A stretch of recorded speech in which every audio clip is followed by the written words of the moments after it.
You know, Cashless Nigeria is a policy established in 2012 by the Central Bank of Nigeria, CBN. It was designed to curb excesses in the handling of cash in our country. More than anything else, it's designed to save the national currency from the wantonness of economic sabotage. Governor of CBN, Godwin Emefiele, visited President Muhammadu Buhari, and the talking point was the new Naira notes and the cashless regime. The verdict is unambiguous. The CBN governor deposed that the Nigerian payment system has been deepened enough, at least after 10 years of operating the policy. So who is not persuaded? Who is not convinced about the cashless regime? But let's hear this. Let's hear this. We believe that a lot of electronic channels have been put in place that would aid people in making banking, conducting banking and financial services transactions in Nigeria. We've heard about people talking about some of the people in our rural areas. And the truth is that even online banking, as I was coming out to Dara, I saw a kiosk that has super agents today. Because of the way we felt that there is a need for us to deepen payment system infrastructure. We have 1.4 million super agents that are in all over the country, different parts of the country, all local governments, all villages in this country. And we think that Nigeria, as a big country, the biggest economy in Africa, that we need to leapfrog into the cashless economy. We cannot continue to allow a situation where over 85% of the cash that is in circulation is outside the banks. More and more countries that are embracing digitization have gone into cashless. And I've said it at different forums that this is not targeted at anybody. It is just meant for the good and the development of the Nigerian economy. And we can only just continue to appeal to Nigerians to please see this policy the way we have presented it. All right, Ibn Abu, that's the CBN governor. So the cashless policy is a yes, yes. It is a yes, yes. It is welcome. It has a lot of advantages, but we shouldn't forget one thing, and that is when you go into any financial transaction. Let's take, for instance, I walk into a shop. Okay. And I pick up some items and I pay. The owner of supposedly this, online. Online, yes, online banking. Okay. The owner of the shop cannot allow me take away the items until there's a proof of payment. And there have been cases where it could take as long as 40, 50 minutes, even over an hour. And you can't blame them because they don't know you. So you just walk into a supermarket, you pick up items, you pay and you go. So as much as it is high time we go cashless in Nigeria, but the mechanism, are they working seamlessly? Then look at the pepper seller. I'm not denigrating anyone. The people who are into some kind of businesses, do they have? You have to have a particular kind of phone to do that. Do we all have it? You know, I'm painting a mental picture of what you're saying. So you see, as beautiful as it is, we shouldn't undermine the issues that are there already, that we are yet to resolve. So once these things are taken care of, I mean, cashless economy is fantastic. It's beautiful, yes. Yeah, Judy, because Kenya and Rwanda are cashless. Kenya, 90% cashless, so it's not giving them wahala. But here, since 2012 to now will be 10 years. 10 years on, and we're still playing catch up. Yes, the question to ask is, what have we done in extraordinary fashion to make sure that this thing goes across the length and breadth of our country. Even when we started it, it's easy to say, oh, we started in 2011, but we only kicked off this thing in a few states. Yes, at that time we kicked it off. The pilot run was in Lagos, Ogun, Rivers, Anambra, Abia, FCT. You know, these were the states where we kicked it off at that time. You know, and if you must withdraw money in excess of 500,000 from your account, you then have to pay a penal fee just to discourage people making such withdrawals. And then, if you are a corporate concern, 3 million. Now look at what Emefiele wants to do now. That you can only withdraw 100,000. It's your account, it's your money. Over a week, Yeah. not at once. Yes, in a week. He pegged withdrawal from ATMs at 20,000. You can't go back there after you've taken the 20,000. Now, the most senseless of what they are trying to do has to do with the POS. Oh, yeah. Now, if this policy is implemented, the POS, those they call them bank money agents. Those guys will be out of business in no time. Now, if you can't come up with schemes that deliver jobs for our people, why create situations that cause more and more of our people to lose their means of livelihood? There are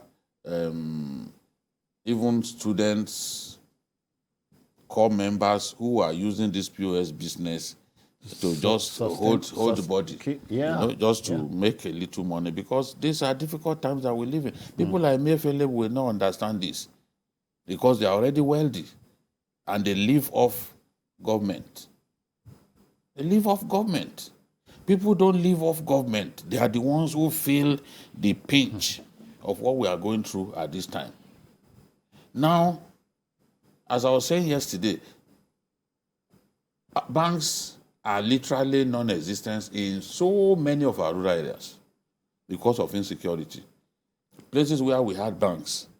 You know, even in Iwo, I think it was recently that someone was telling me that the banks in Iwo were attacked and those banks stayed away. I don't know the situation now. But I know many communities that banks were regularly attacked, and for that reason, banks just decided that no, we are not doing business here again. People resort to the use of POS agents in those places. In my village now, people build houses. They build houses, they don't move cash around. It is those POS people who help. Oh, I need 50,000 today, they make it available. You are not going to move because you want, banks that are not working, or you don't have banks in the place anymore. You want to build a house, it will cost like 25 million. You are not going to move tons of cash to sites or to your house. What you need, you take your ATM card to those guys. They make the money available to you. You continue your work. We built a house for my dad just this way. Not by carrying cash around, but using these people. It's the same CBN that told us, even in coming up with this cashless policy, that it would deepen financial inclusion. Yeah. Now, if you want to asphyxiate money agents like POS and the rest of them, is that financial inclusion? You are kicking people out of business. You call that financial inclusion. Even as we speak now, bank staff are worried. Because these policies will keep people away from the banks.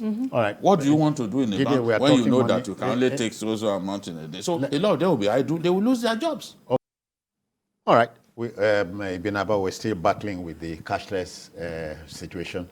I must go to my village now and look at the small businessman or businesswoman there. And how do you preach the cashless regime to him or her? Sincerely, we are not ready. It is a beautiful policy, but we are not ready because you don't wake up someday and then say, okay, this is what you want to do. Yeah. What are the mechanisms in place? In my village, there's no bank. We have this POS boys business. and yes. So when And keeps the people busy. busy. So when you do away with them, then what happens? I think it should have a rethink. It should look at it, holistically and look at. I'm even happy that what he said yesterday was that where they need to increase the limit, They would. that they will do that. I think he's already seeing that this is not something that is sensible enough to just simply say to limit someone to 20,000 daily. I mean, you don't do this kind of things by fiat. We talk about other countries, but our level of infrastructure is not the same as these people. Yeah. Nigerians go around with 2 phones, 3 phones. I was at a conference in Ghana in 2008. Nigerian journalists had the best phones, and they also had Expectedly. far more phones than journalists from other countries. Why? Because of the infrastructure challenge.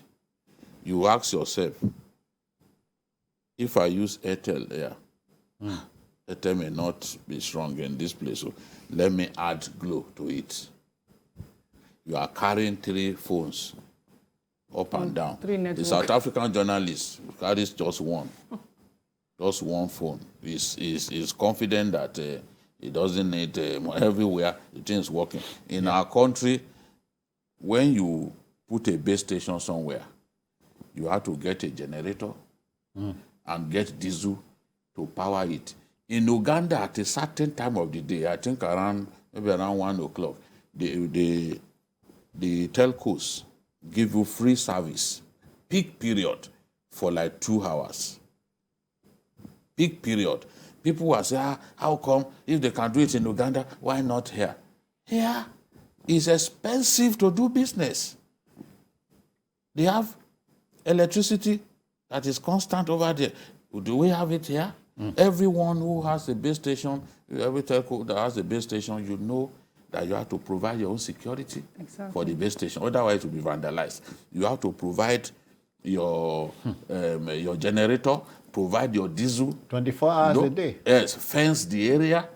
So when we want to compare ourselves to some countries, we have to look at the what obtains in both countries. We can't just be doing non-contextual comparisons. And when we say we are big boys in Africa, should we not behave big in all ramifications? I think Is it wrong? If our leaders had vision, if we are not derailed, especially at the level of leadership after the Civil War, after the independence, honestly, these countries in Africa, they are too small to even move close to us. But look at Egypt. Egypt has more electricity than it needs. It's already planning of exporting electricity to Cyprus. It has far more than it needs, so it must sell. So even small Mozambique, they do a lot of hydro. They have enough electricity. We do not generate enough electricity here. A giant of Africa doing about 3,500 consistently. Sometimes it's not even up to 3,000. All right. How long more? The question is, how long more are we willing to use and dump the country? I think enough is already too much. It is said that government exists for the benefit of the people and not the other way around.